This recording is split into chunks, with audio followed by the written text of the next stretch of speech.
আল্লাহ বলেন, বান্দা আমি তোমাকে বানিয়েছি, আমি তোমাকে সাজিয়েছি, আমি সাজিয়েছি, বানাইছি আমি, সাজাইছি আমি। আরে বান্দা তুমি জানো তোমাকে বানাইতে গিয়ে প্রথম আমি রব্বুল আলামিন খাদ্যের উপাদান সারা পৃথিবীর থেকে প্রস্তুত করেছি। সেই খাদ্যের উপাদান বীর্যের ফোঁটা আকারে তোমার বাবার মধ্যে পৌঁছিয়েছি। সেই বীর্যের ফোঁটা নির্দিষ্ট একটা সময়ে তোমার মায়ের জরায়ুতে রেহেমে আমি পৌঁছাইছি।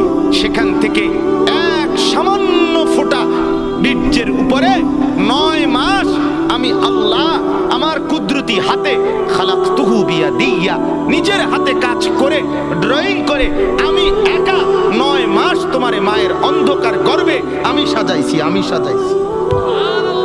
ওই বান্দা তুমি জানো না, নাক আমি লাগাইছি, চোখ আমি লাগাইছি, কান আমি লাগাইছি, ঠোঁট আমি লাগাইছি, দাঁত আমি লাগাইছি, জিহ্বা আমি দিয়েছি, হাত আমি দিয়েছি, পাও আমি দিয়েছি।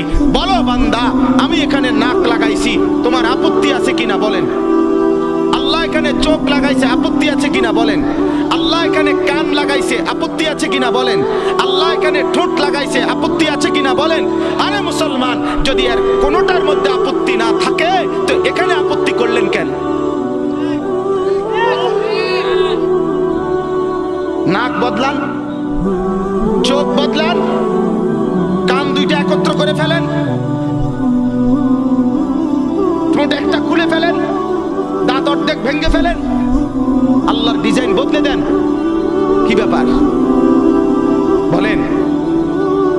ইনসাফ করেন, ফিকির করেন, নিজের কলিজাকে প্রশ্ন করেন, সঠিক তো? ঠিক হচ্ছে তো? আল্লাহ নারাজ হচ্ছে না তো? আমার বাপ অতএব মনে করেন আমরা নাই, মনে করেন আমরা আর কিছু বলতে পারলাম না আর কি। সবাই মিলে প্রেশার আমগো হুজুরদের উপরে, সবার প্রেশার। হুজুররা এটা বলিয়েন না, সেটা বলিয়েন না, এমনে বলিয়েন না, হেমনে বলিয়েন না, এমনে বলিয়েন না। ওই জন্য কাগজ লাগাই দিছে, বলবেন না, আরো কাগজ লাগবে আস্তে আস্তে। এটা বলা যাবে না হুজুর, এখানে অতিরিক্ত সুদখোর আছে, বলিয়েন না, এটাকে ছাপ দিয়ে রাখেন। আরেকখানে গেলে হয়তো হুজুর এনে সিটার বেশি, সিটারের দিকে ছাপ দিয়েন না, অন্যদিকে নরমাল ওয়াজ করেন। নরমাল কোরআন হাদিসের কথা বলেন, কোরআন হাদিসের কথা। এটা বলিয়েন না, ওইটা বলিয়েন না। কিছুই বললাম না তো কোরআন হাদিস কোনটা? কোনটা কইতাম আপনি কইয়ে দেন। আমি একদিন একজনে বলছি, চাচা দয়া করে আমনে স্যাম্পলটা 5টা মিনিট কদুর কইয়া দেন, যে এটারে কয় কোরআন হাদিসের ওয়াজ, আমনে কদুর কইয়া দেন। সব কিছু বাধা দিয়া আপনি যদি বলেন কোরআন হাদিসের ওয়াজ করেন, তো সেটা কোনটা? এটা আমরা কোন সেটা স্যাম্পল কয় না, নমুনা। তো আমি এটা থেকে এরপরে বুঝাই কমু, এইটা কইলে আর উনি নাই। নাউযুবিল্লাহ। আল্লাহ মাফ করে দেন, আল্লাহ বুঝ দান করেন, আল্লাহ দিমাগ দান করেন, ফিকির দান করেন। আমি ব্যক্তিগতভাবে কাউকে আল্লাহর দোহাই আঘাত করতে চাই, আমি বিবেক জাগাইতে চাই। আমার শায়েখ আল্লামা মুফতি মুশতাকুর নবী সাহেব আমার হযরত বলছেন আমাকে, মাওলানা ওয়াইজ হওয়ার দরকার নাই, বক্তা হওয়ার দরকার নাই, আখিরাতের ফেরিওয়ালা হন, উম্মতের কলিজা জাগান, উম্মতের ফিকির জাগান। আপনার বিবেক জাগাইতে চাই বাপ। আপনি আমার বাপ, আপনি আমার চাচা, আপনি আমার ভাই, আপনি আমার বন্ধু।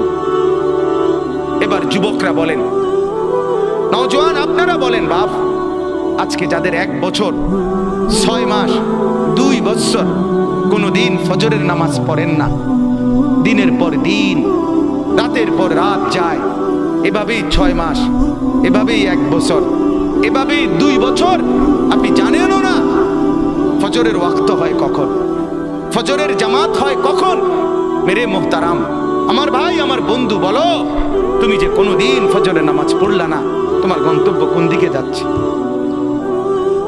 কোন দিকে যাচ্ছে বলেন? আপনার পরিণতি কোন দিকে যাচ্ছে? আপনি আল্লাহকে ভুলে গেছেন যে কতদিন হয়? আপনি যে আখিরাতকে ভুলে গেছেন এটা আজ কতদিন? আপনি যে কবর ভুলে গেছেন এটা আজ কতদিন? আপনার যে মালিকের কথা মনে হয় না সেটা আজ কতদিন? গোটা পৃথিবী দেখছে, আপনি আপনারাও দেখছেন। আল্লাহর দোহাই, আমি হাত ধরে ধরে প্রয়োজনে একজন একজন করে আপনার পায়ে হাত দিয়ে বলবো, আল্লাহর কসম, ফজরের নামাজ, ফজরের নামাজ, ফজরের নামাজে অভ্যস্ত হন মুসলমান।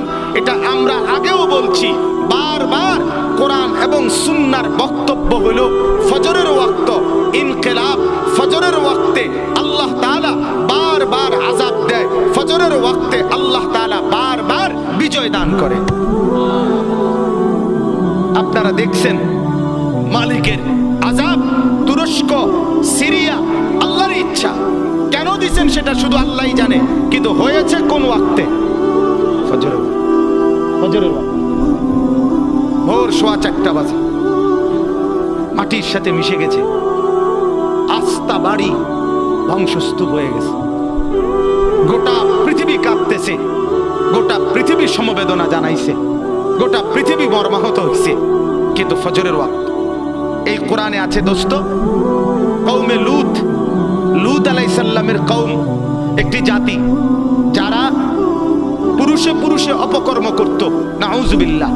আল্লাহ তাআলা এই কঠিন অপরাধের কারণে তাদেরকে জীবন্ত উল্টাইয়া সাতবক জমিনের নিচের মাটি উপরে তুলে তাদেরকে জিন্দা মাটির নিচে দাফন করে দিছে, পাথরের বৃষ্টি বর্ষণ করে ধ্বংস করে দিছে। 2, কওমে আদ, এই কোরআনে আছে একটি জাতি, হুদ আলাইহিস সালামের কওম। তাদেরকে আল্লাহ তাআলা নাফরমানির কারণে, পাপের কারণে 7 দিন একটানা, 7 রাত 8 দিন ঝড়ো বৃষ্টি দিয়ে, বাতাস দিয়ে, ঝড়ো হাওয়া দিয়ে আল্লাহ ধ্বংস করে দিছে, দুধের বাচ্চাটা সহ। 3 নাম্বার, এই কোরআনে আছে একটি জাতি, কওমে সামুদ, সামুদ জাতি, সালেহ আলাইহিস সালামের কওম। আল্লাহ তাআলা তাদেরকে নাফরমানির কারণে ফেরেশতার একটা বিকট চিৎকার দিয়ে একেবারে ধ্বংস করে দিয়েছে। 4 নাম্বার, আল্লাহ তাআলা কওমে শুআইব, শুআইব আলাইহিস সালামের কওম, মূসা নবীর শ্বশুর, ওই নাফরমান জাতি, নাফরমানির কারণে আল্লাহ ফেরেশতার বিকট চিৎকার দিয়ে ধ্বংস করে দিছে। আল্লাহর কসম, কোরআনে আছে এই 4টা সম্প্রদায়, কওমে লূত, কওমে আদ, কওমে শুআইব, কওমে সালেহ, মানে কওমে সামুদ যেটাকে বলে, এই 4টি জাতিকে আল্লাহ জীবন্ত মেরে ফেলছে ফজরের ওয়াক্তে, ফজরের ওয়াক্তে, ফজরের ওয়াক্তে।